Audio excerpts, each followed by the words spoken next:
Então, vamos para a segunda parte da nossa aulinha. Uma parte que você vai adorar. Vê. Pessoal, ele coloca aí. Determine o volume de gás carbônico obtido nas CNTPs. Olha, condições normais de temperatura e pressão, né? Por calcinação de 200 gramas de carbonato de cálcio. Calcinar é aquecer a seco. Ele está relacionando o quê? Veja, determine o volume do gás carbônico, certo? Obtido pela calcinação de 200 gramas de carbonato de cálcio. Então, de um lado eu tenho volume, do outro eu tenho massa. Então, carbonato de cálcio, isso aqui ele está pedindo o quê? Ele está falando da massa, porque está falando 200 gramas desse negócio aqui. E o CO2, olha, é um gás, ele está falando do volume. Guga, por que tu está colocando isso? Porque toda vez que ele pedir massa, você faz o quê? Coeficiente 1 vezes a massa molar. CaCO3, ó, CaCO3, 40 do cálcio, 12 do carbono e 3 oxigênios dá 48. Isso dá 100 gramas por mol. Então, ó, coeficiente vezes massa molar. E do lado de cá, ele botou o quê? Ele botou o volume. Aí o que foi que eu falei para tu? Quando ele colocar volume, você bota coeficiente vezes o volume molar, que no caso dele, 22,4 litros. Legal? Aí ele diz, quer saber o volume a partir de quanto? A partir de 200 gramas de carbonato de cálcio. Pessoal, aí agora ele ouviu e sorriu, ó, divide aqui, já dá 2, né? Então vai dar quanto isso aí? Você vai ter 2 vezes 22,4. 2 vezes 22,4, bem difícil essa nossa continha, né? 44,8 litros. Então, resposta da questão, 44,8 litros. Questãozinha bem legal para a gente. Então, vem cá. O que foi que eu falei para tu? Do lado que ele pediu massa, tu bota coeficiente massa molar. Do lado que ele pediu volume, coeficiente vezes volume molar. E do lado que ele só falar mol, tu só usa o coeficiente. Tá legal? Então, deixa eu te mostrar outra coisa importantíssima na estequiometria. Vem cá.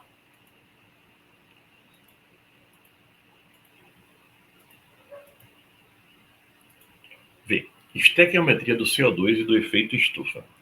Pessoal, todo mundo sabe que carvão e petróleo são combustíveis fósseis, né? Que a partir dele você tem geração de eletricidade para máquinas, para as casas, para carro, para vários tipos de materiais que a gente tem. Todo petróleo vem de um hidrocarboneto, que é um composto formado por hidrogênio e carbono. Então eu te pergunto, ele diz aí, ó, a queima de 1 grama de C4H10. Guga, o que danado é C4H10? C4H10 é butano, um dos componentes do gás de cozinha, exatamente. A queima de 1 grama de C4H10 produz 3,03 gramas de CO2. Pessoal, C4H10 pesa quanto? Carbono é 12, eu tenho 4, dá 48. Hidrogênio é 1, eu tenho 10, dá 10. Então dá 58 gramas por mol. Então 58 gramas tá para quanto de CO2? 4 mols, não é isso? Vezes quanto é que pesa CO2? CO2 pesa 44. Não é verdade? Então é 4 vezes 44. Logo, pessoal, se eu tiver 1 grama só aqui, ó, do meu hidrocarboneto, vai liberar quanto? Vai liberar X. Então, quem é X?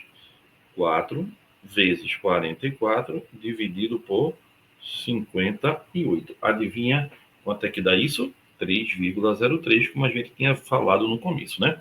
Quero lhe mostrar que toda vez que você queima combustível, você está liberando CO2 para a atmosfera.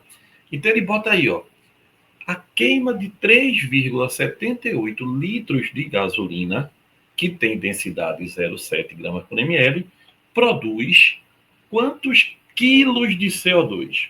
Pessoal, primeira coisa que a gente tem que fazer. A densidade da gasolina é 0,7 gramas por ml. Concorda comigo? Então eu vou fazer, ó. A densidade é a massa sobre o volume. Me diga, se a densidade é 0,7 gramas por ml, é a mesma coisa de 700 gramas por litro. Se eu multiplicar por 1.000 embaixo, multiplico por 1.000 em cima, resolvi meu problema. Então, 700 gramas tá para cada 1 litro. Mas tu tem quanto de gasolina? 3,78 litros. Então aqui tu vai ter X. X vai ser 3,78 vezes 700, que vai dar aproximadamente 2.646 gramas. Aí a tua primeira pergunta é, Guga, por que tu não usasse direto o volume na equação? Ótimo. Veja, esse volume não está nas, o quê? CNTPs. Então eu não uso. Legal? Ele não está na CNTP. Outro detalhe, quanto é que pesa C8H18? É dado, viu, pessoal, na questão. Não se preocupe não, viu? Carbono é 12, hidrogênio é 1. Aí 8 dá quanto? 16 e 8 e 1, 9. E aqui, 18. 8 e 6, 14, 9 e 1, 10, que vai dar 114. Aí agora sim, veja. Ele está relacionando C8H18 com quem? Com CO2. O que é que ele está querendo saber? Eu tenho quanto de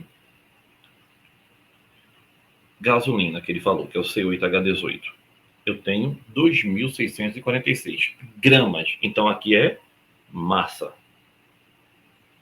E do lado de cá, ele também quer quilograma. Então ele também quer massa. Se ele quer massa, o que é que eu faço? Coeficiente vezes massa molar, que é 114. E aqui, coeficiente, que é 8, vezes massa molar, que é 44. Certo. Mas, aí agora eu uso o dado. Quanto é que eu tenho? Aí você se pergunta na hora da prova. Ó, a pergunta é, se 114 produz 8 mols, que é 8 vezes 44, 2.646 gramas vão produzir quanto? Sei lá. Então, 2.646 vezes 8 vezes 44, tudo isso dividido por 114. Quando eu faço essa pequena continha, eu acho 8.153,6 gramas. Mas ele quer em quilo. Então, aproximadamente 8,1 quilogramas. Não é legal? Importantíssimo lembrar disso, tá? Então, pessoal, a gente já viu as relações aí, né? Da estequiometria, quando você está relacionando com efeito estufa. Então, lembre-se, tá certo? Que é importantíssimo a gente lembrar como o efeito estufa pode vir para uma prova de vestibular. Como pode vir numa prova, por exemplo, de Enem, SSA, da prova dos vestibulares da FUVEST, da Unicamp. Então, olha aqui. Veja, a gente tem aqui CO2 e o efeito estufa. Queima de combustível libera o que a gente acabou de ver, uma quantidade absurda de CO2. Esse gás carbônico ele é absorvido parte pelas plantas, parte pelo oceano. Como está tendo desmatamento em grande quantidade, tem cada vez menos plantas fazendo fotossíntese, né, porque vai ter menos plantas, então esse CO2 fica se acumulando. Ou também o oceano, que é o grande pulmão da natureza, né? E aí aumenta a acidez dos oceanos. Pessoal, só para tu ter uma ideia, olha para aqui, ó. Olha esse gráfico que a gente tem aqui, de 1850 para hoje. Pessoal, olha para cá, a quantidade de CO2 que aumentou na atmosfera. Olha, pessoal, o desmatamento na Amazônia. Isso aí é de 2021. Nos últimos anos foi bem acelerado, né? Então, olha como é sério, isso é muito sério. E a gente, às vezes, pensa que não é tão sério, né? Mas a gente não pensa isso, não. né? Mas tem um bocado de gente que pensa, né? Mas vamos lá. Então, o que é que eu quero mostrar? Eu quero mostrar que cálculo estequiométrico era importante para você ver também o quê? Essa questão ambiental, na química ambiental. Ele pode sempre jogar e a questão vem bem interessante. Agora a gente vai falar de limitante e excesso. Vê bem, é bem tranquilo isso. Vê como tu vai adorar isso. Suponha que 4 mols de CO reajam com 6 mols de hidrogênio. Pessoal, CO e hidrogênio. Ó, 1 e 2. Isso é a minha proporção em mol. 1 mol de CO reage com 2 mols de hidrogênio. Concorda comigo? Aí eu te pergunto, veja, se eu tiver 4 mols de CO e 6 mols de hidrogênio, será que eles vão reagir? Vê, se eu tiver 6 mols de hidrogênio, aqui vai ter X. Quanto vai ser X? 3 mols. Opa, reage. Agora veja, imagine a outra proporção. A proporção é quanto? Ou, né? 1 mol de CO tá para quanto? Para 2 mols de hidrogênio. Tá. Se eu começar com 4 mols de CO, aqui vai ter X. X é quanto? 8 mols. Tu tem 8 mols de hidrogênio? Tu tem quanto de hidrogênio? Então, não pode ter 4 mols de CO. Tá certo? O CO está em excesso. Logo, o hidrogênio, ele é o limitante. É ele que diz quanto vai reagir. E o outro está em excesso. Eu não posso trabalhar com excesso. Então, vê, pessoal. 4 dele, mas só 3 reagem. Então, dos 4 mols que eu tenho, 3 mols reagem. Então, quanto é que está em excesso? 1 mol de CO está em excesso. Vamos supor que você esteja dizendo aí, Guga, eu não entendi não. É porque assim, veja, como a proporção é 1 para 2, se eu colocar 6 mols de hidrogênio, como ele me deu, eu preciso de 3 de CO. E eu tenho 3, porque eu tenho 4, né? Mas se eu usar os 4 de CO, aí eu vou precisar de 8 de hidrogênio. E eu não tenho 8 de hidrogênio, eu só tenho 6, então eu não posso reagir se eu não tenho. Então, quem está em excesso é aquele que está em maior quantidade, né? E o limitante é o que está em menor quantidade. Isso é importante, tá? Mas, Guga, isso nem questão foi. Eu sei que nem questão foi, mas é importante. Por que é importante? Porque ela já delimita, tá? Na sua cabeça o que é excesso e o que é reagente limitante. Mesma coisa é pureza. O que é pureza? Pessoal, quando você vê um mineral, um minério, ele tem lá a parte pura e a parte impura. Obviamente, só reage a parte pura dele, né? A parte impura não reage. Então você sempre despreza a parte impura. Aí, olha, a gente tem aqui, ó, uma bem bonitinha para você. Olha que legal. Vê. Ó, pessoal, ele tem aqui, ó, colocou para você, aí ele diz: a maioria dos reagentes contém um certo grau de impureza. O grau de impureza é o quociente entre a massa da substância pura e a massa total. Então, por exemplo, veja, vamos para uma prática. Ele bota aqui, ó. Ele bota a decomposição térmica do nitrato cúprico, olha aí o tamanho da reação, é responsável pela seguinte equação. Eu vou colocar a equação aqui embaixo, tá? 2 mols de CuNO3,2, tá? Produzindo quem? 2 mols de CuO mais 4 mols de NO2 mais O2. Aí ele diz: calcule a massa de óxido cúprico que se obtém a partir da decomposição de 500 gramas de nitrato cúprico, sabendo que este apresenta 75% de pureza. Pessoal, preste atenção. Dos 500 gramas, primeiro passo, né? Primeiro passo é eu ver quem está puro. Então, ó, dos 500 gramas que eu tenho aqui, o que é que eu posso te garantir? Nem todo dele é puro. Tu concorda comigo? Vem cá. Só trabalha com a parte pura, certo? Só trabalha com a parte pura. Vem, vamos continuar.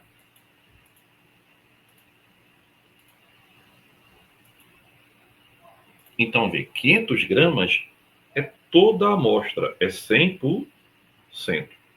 100% é a parte pura, mais a parte impura. Mas ele falou que só tem quanto de pureza? 75. Então, 75% é X. Então, quanto é X?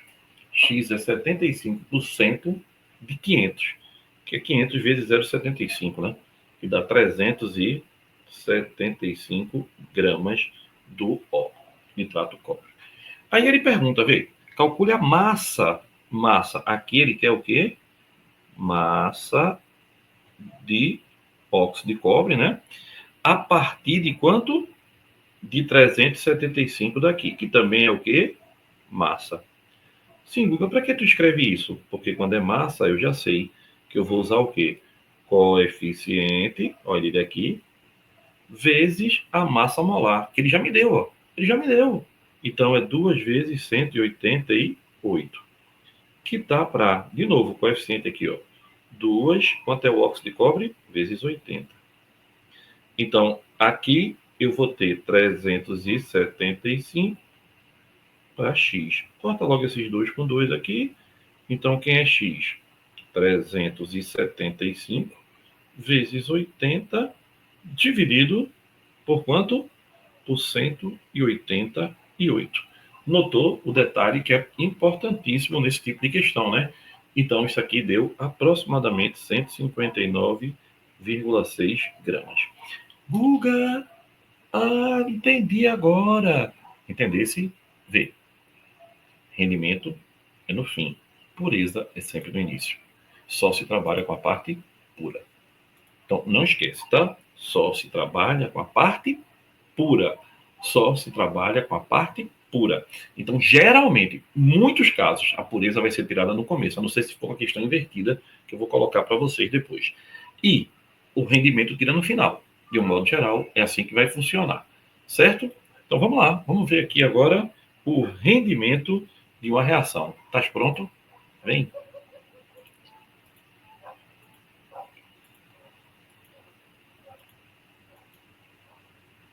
Vê. Ele bota aí. Essa questão é bem interessante, por isso que eu coloquei para vocês, tá? Ela não é difícil e ela é bem legal. Vê, ele diz para a gente assim: em um processo de obtenção de ferro a partir da hematita, considere a equação não balanceada. Veja, a equação não está balanceada. Então, a primeira coisa que eu vou fazer é balancear. Tem 2 ferros aqui. Então, aqui eu vou colocar 2, certo? Quando eu mexi aí no ferro, aí agora eu vou fazer o quê? Aqui, ó, vou botar 3, porque eu tenho 3 oxigênios. Vou botar 3 aqui, ó. 3 vezes 1, 3, e aqui 3 carbonos. Então, está balanceada. Certo? Em um processo de obtenção de ferro a partir da hematita, considere a equação não balanceada, utilizando 4,8 toneladas do minério e admitindo um rendimento de 80% na reação. Ó, o rendimento é de 80%, tá? Pessoal, minério Fe2O3. Na prova ele tem que dar, viu? Que ferro é 56 vezes 2, né? E oxigênio é 16 vezes 3. Então dá 112 com 48. Que dá quanto? 160 gramas por mol. Então vê, pessoal, um mol desse cara é 160 gramas, que vai estar para quanto? Para 2 mols de ferro, que é 2 vezes 56 gramas. Lembre-se que tem que dar. Ó. Ferro é quanto? 56. Isso aqui é dado, tá? Logo, quando eu tenho isso, agora eu tenho quanto que ele quer? 4,8 toneladas. Guga, errasse. Por que eu errei? Porque tu misturasse grama com tonelada. Não, veja bem, aqui não tem nenhum problema, porque, ó, grama vai embora com grama. A resposta já vai ser dada em tonelada. Então, quem é X? X é 4,8 toneladas, vezes 2 vezes 56, dividido por 160. Certo? Então, quando a gente faz essa continha aqui, a gente acha o valor final dessa questão, que é 2,7 toneladas. Aí vê, Guga, acabou a questão.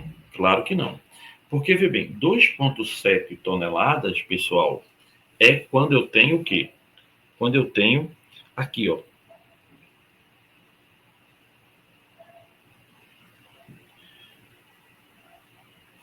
Só um minutinho, pessoal. Aqui, ó. Vamos lá, vamos voltar. Vê, pessoal, eu estou aqui, ó. Quem é x? Vê. X é 4,8 vezes 52 vezes 56 dividido por 160. Isso vai dar aproximadamente 3,3 toneladas. Guga, isso é a resposta? Não.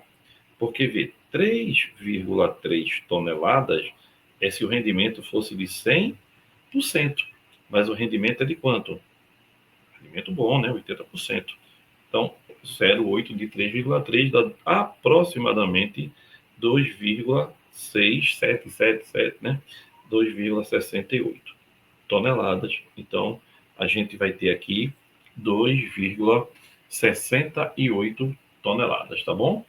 Vamos embora. 2,68 toneladas. 2.680 quilos. Cuidado para não botar em tonelada, viu? Tá bom? Porque 2,68 toneladas, multiplicando por 1.000, dá 2.688 quilos. Gostasse dessa? Cheia de gracinha essa questão, não é verdade? Cheia de pra que isso? Mas é uma questão bem legal. Vamos lá. Guga, tá tão escuro aí onde tu estás. Por quê, hein, Guga? Coisas da vida. Está uma aula misteriosa. É porque eu comecei a aula e escureceu. Aí eu não tem como eu levantar para acender a luz, entendeu? Aí vai ficar escuro assim mesmo, mas tu tá me vendo bem, tá? Olha, tô aqui. Vamos lá. Pessoal, olha aí. Uma questão bem legal.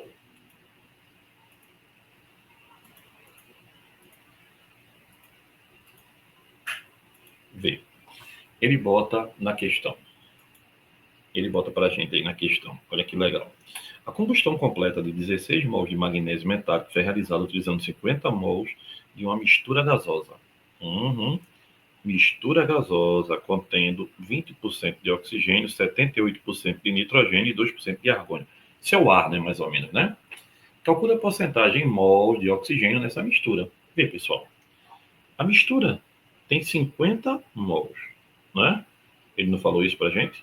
Então, 50 mols é a mistura toda. 100%. Né? Oxigênio é 20%. Que dá quanto? X é quanto? 10 mols. Tá? Aí vê, pessoal. Cuidado, viu? A questão nem de perto terminou, viu? Porque agora que ela é legal, ó, magnésio reage com oxigênio para dar óxido de magnésio. Aqui é meio mol. Certo? Certo. Então, vê.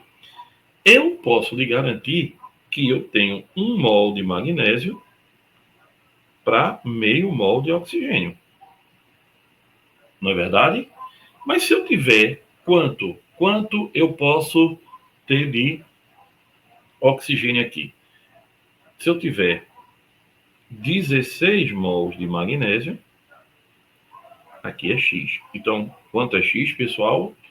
8 mols de oxigênio. Guga, e aí? Calma, a questão não acabou não. Porque, vê bem, se 50, deixa eu mudar até a cor, se 50 mols de gás, tá? Eu tenho 50 mols de gás, menos quanto? Menos 8 mols que foram consumidos. Olha que lindo. Então, sobrou quanto? Exatamente. Sobrou 42 mol, não é? Então, esse 42 mol, questão retada, né? É o quê? 100%. Mas eu não tenho. Eu só tenho quanto? 2 mols. Não é isso? Eu só tenho quanto? 2 mols. Então é X. Então X é quanto? X vai ser 200 por 42, vai dar aproximadamente 4,8%. Então, vê, pessoal, questão bem legal. Quando ele diz assim, ó, a combustão completa de 16 mols de magnésio metálico foi realizada utilizando 50 mols de uma mistura gasosa que tinha 20% de oxigênio, 78 de nitrogênio e 2 de argônio. Calcula a porcentagem em mols de oxigênio na mistura. 50 mols é 100%. X, eu vou ter quanto? Se é 20%, eu vou ter 10 mols de oxigênio. Quando o magnésio reage com o oxigênio, a proporção é 1 para meio. Então, se eu tenho 16, vai gastar quanto? 8. Se eu tinha 50 e gastei 8, sobrou quanto? Sobrou 42 mols. Então, 42 mols é 100%. Não é isso? 100%. 2 mols, tá? 2 mols, que é o que a gente vai ter o quê? 42 é 100%, né? Quanto é 2 mols? X. Aí vai ser exatamente igual a quanto? 4,8. Certinho? Gostaram dessa? Aí, ó, pessoal, não esquece. Deixa eu voltar uma coisa aqui. Na combustão de 16 mols de magnésio foram gastos 8 mols de oxigênio. Se eu tinha 10, de oxigênio e gastei 8, ó, eu tinha quanto? Eu tinha 10, não é isso? E aí eu gastei quanto? 8. Aí sobrou quanto? 2. Então é esse 2 aqui, ó. Para você não ficar voando depois, tá? Bem claro? Bem tranquilo? Acho que você gostou. É importante, uma questão dessa é super importante. Não se perca na questão, tá? Questão bem interessantezinha para que a gente faça valer aí nossa pegada química. E aí, vê bem, pessoal. Aqui eu queria falar com vocês sobre uma coisa que foi bem noticiada, tá? Que foi o caso Celobar. Já ouviram falar disso? Vamos lá, vamos ver aqui. Tentando aqui sempre contextualizar, né? Que é importante para a gente na química. Vê que legal. Veja. Em 2003, já faz um tempinho, né? Teve um medicamento chamado Celobar que matou aproximadamente 20 pessoas, 21 pessoas, tá? O Celobar, pessoal, ele é usado em contraste para radiografia e tem como base o sulfato de bário. O sulfato de bário, ele não é solúvel, por isso que ele é usado como contraste. Depois ele sai nas excretas normais do corpo. Aí, a contaminação que ocorreu foi que, ao invés de colocar sulfato de bário, lá na indústria colocaram carbonato de bário. E os carbonatos são solúveis. Então, o sulfato de bário não oferece risco ao organismo, pois ele é insolúvel em água, então ele é pouco absorvido pelo corpo. Já o carbonato, ele é muito absorvido. E aí, pessoal, a gente colocou aqui um caso, ó, com base nos seus conhecimentos de estequiometria em questões éticas, pesquisa o que pode ter causado essa contaminação e elabora a explicação mostrando como ela poderia ter sido evitada. A imprensa citou que 600 quilos de carbonato de bário teriam sido usados para sintetizar 595 quilos de sulfato de bário. Veja, então a gente tem aqui, ó, carbonato de bário mais ácido sulfúrico dá sulfato de bário e CO2 e água. Aí vê bem, esse cara é a bronca, ó, porque ele é o quê? Ele é solúvel, então o organismo absorve, a pessoa se ferra, né? Morre. Esse daqui é insolúvel. Então, olha que legal a conta. Pessoal, o bário, ele tem a solubilidade dele. Uma forma de garantir que todo o carbonato de bário fosse usado e não sobrasse, era o quê? Era você usar ácido sulfúrico em excesso. Porque se o ácido sulfúrico tivesse em excesso, o carbonato de bário seria o limitante. E o limitante gasta total. Como o limitante gasta totalmente, não ia sobrar carbonato de bário. E aí não ia ter carbonato de bário na composição. Então, vê bem aqui, ó. Carbonato de bário pesa 197 aproximadamente. E o sulfato de bário 233. Então, vê. 0,196, passei para quilo, tá? Tá para 0,233. 600 quilos estaria para X. Produziria quanto? 709,6 quilos de sulfato de bário. Se fizesse a continha, você ia saber. Olha, não deu 709, não. Deu menos. Então é porque sobrou carbonato de bário, meu amigo. Concorda? A proporção é 1 para 1. Então, se der menos do que você teria lá na continha, usando aquela quantidade, é porque não gastou todo. Se não gastou todo, o que é que está acontecendo? Ele sobrou. Se ele sobrou, você colocou na embalagem, a pessoa morreu, porque ele foi absorvido pelo organismo. Então, quem teria que estar em excesso era o ácido sulfúrico. Tá? Ácido sulfúrico não mata, Guga, assim, o ácido sulfúrico não vai. Ele vai reagir, né? Vai formar outra substância. Então, pessoal, importante lembrar que tem uma importância, tá vendo? Na química, também na farmacêutica. É bem tranquilo da gente ver que bastava fazer um teste que você chegaria a uma resposta. Não é legal?